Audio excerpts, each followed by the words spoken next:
السلام علیکم. Here's another interesting story. پیارے بچوں، تو جی یہ اسٹوری بھی ایک جنگل کی اسٹوری ہے، اور یہ اسٹوری ہے ایک زرافے کی اسٹوری، تو اس لیے بہت مزے کی ہونے والی ہے. آپ نے اس کو غور سے سننا ہے. ایک جنگل میں بہت سے جانور رہتے تھے، ان میں ایک زرافہ بھی تھا.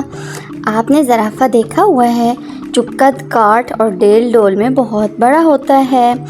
ایک دن اچانک شیر نے اپنی خوراک بنانے کے لیے اس پر حملہ کر دیا.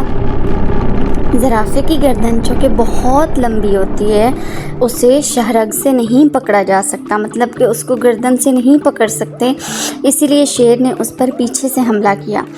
اس کی کھال بھی سخت تھی، جس کی وجہ سے اس کی کھال کو تو نقصان نہ پہنچا، الٹا زرافے نے شیر کو ایک ٹانگ دے ماری.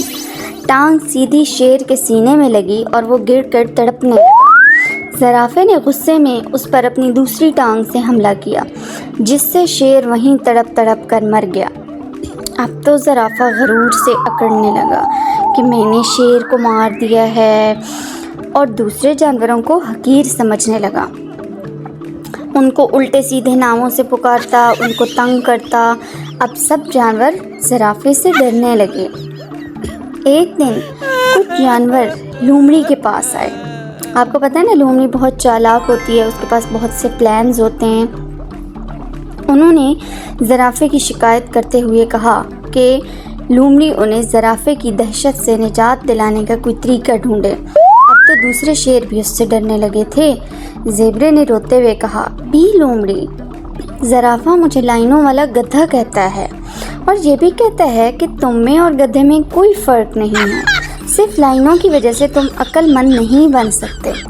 گدھے نے کہا، زرافہ مجھے ٹھینچوں ٹھینچوں کہتا ہے، اور کہتا ہے کہ میں جانوروں میں سب سے بیوقوف ہوں. ہرن نے کہا، بھی لومڑی، زرافہ مجھے بکری کے خاندان سے ملاتا ہے. اور اونٹ نے بھی شکایت لگائی.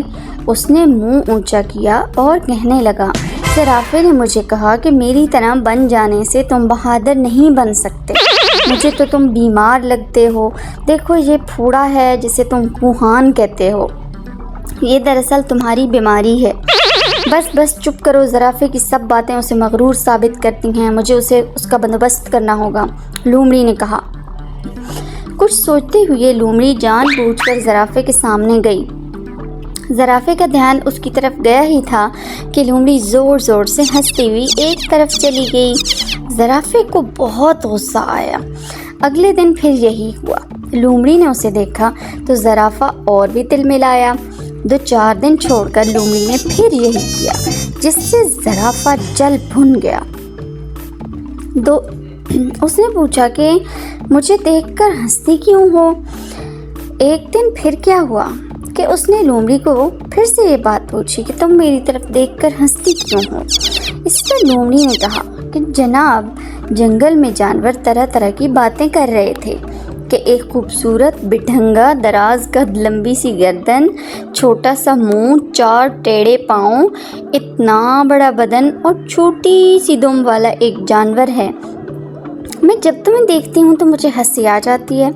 ویسے تمام جانور سچ کہتے ہیں. ذرا ٹھہرو گے تو میں اپنے بچوں کو بھی لے آؤں تاکہ وہ بھی تمہیں دیکھ کے ہنس لیں. اب زرافے کو احساس ہوا کہ واقعی میں خوبصورت نہیں ہوں اور یہ لوگ مجھے دیکھ کر ہنس رہے ہیں. لومڑی اپنے بچوں کو لے کر آئی، وہ بھی اسے دیکھ کر ہنسنے لگے. پھر لومڑی نے اسے کہا کہ چلو جھیل پر تمہارا عکس پانی میں دکھاؤں.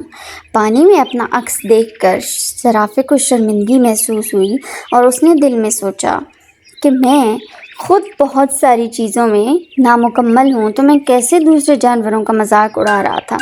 اس نے اللہ سے معافی مانگی کہ میں آئندہ کسی کا مذاق نہیں اڑاؤں گا، اور تمام جانوروں سے بھی معافی مانگی.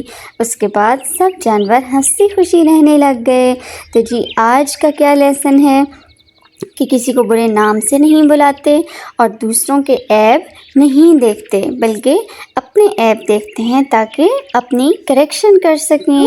Thank you so much. Subscribe for more stories. اللہ حافظ.